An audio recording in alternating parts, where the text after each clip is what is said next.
নজর রাখবো পরবর্তী সংবাদে। কথায় আছে চোরের 10 দিন তো গৃহস্থের একদিন। কার্যত এবার সেই বাস্তব চিত্র দেখা গেল শহর আগরতলায় যে চুরি কাণ্ড এতদিন ধরে ঘটে চলেছে বা রাজ্যবাসী এক প্রকার অতিষ্ঠ ছিল। বিভিন্ন জায়গায় বিভিন্ন জেলায় জেলায় সেই ছবি উঠে এসেছিল চুরি কাণ্ড। চোরেদের বারবারন্তে অতিষ্ঠ ছিল রাজ্যবাসী।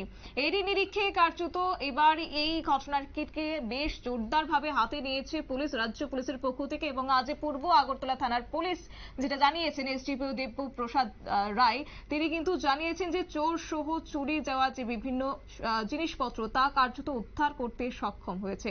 কি বলছেন এসডিপিও দেবপ্রসাদ রায়, শুনুন। গত 14 তারিখ দিনের বেলা সুদীপ ঘোষের বাড়ি থেকে একটি চুরি ঘটনা ঘটে। ওনার তখন বাড়িতে ছিলেন না, তখন ওনার বাড়ি থেকে কিছু সোনার জিনিস, একটি মোবাইল চুরি করে চোরেরা নিয়ে যায়। পরবর্তী সময় এই ঘটনাটি থানাকে জানানোর পর একটা টিম তৈরি করা হয় যারা এই ঘটনাটা তদন্ত করবে।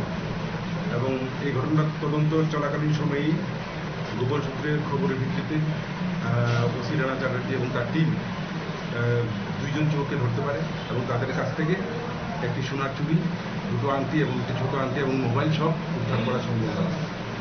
যারা এই চুরির ঘটনায় জড়িত, এদের বাড়ি, একজনের বাড়ি আছে বেচারথল, আরেকজন দুর্গা চৌমনি এলাকায় ময়লাখোলা, একজন নাম হচ্ছে সাগর দেবনাথ, আরেকজন রাজু চাকর।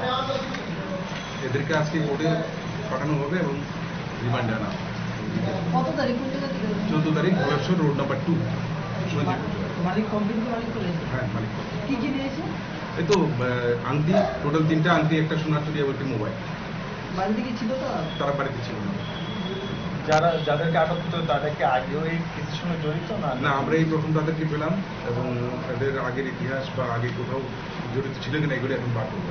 কোথায় থেকে আটক করেছে? এদেরকে আটক করা হয়েছে মোটর স্ট্যান্ড থেকে। আপনারা শুনলেন এসডিপিও দেবপ্রসাদ রায়ের বক্তব্য। তিনি বিস্তারিত তথ্য তুলে ধরেছেন। যদিও এই ক্ষেত্রে জানা গেছে যে 14ই আগস্ট ধলেশ্বর 2 নম্বর এলাকা থেকে এই চুরিকাণ্ড সংঘটিত হয়েছিল।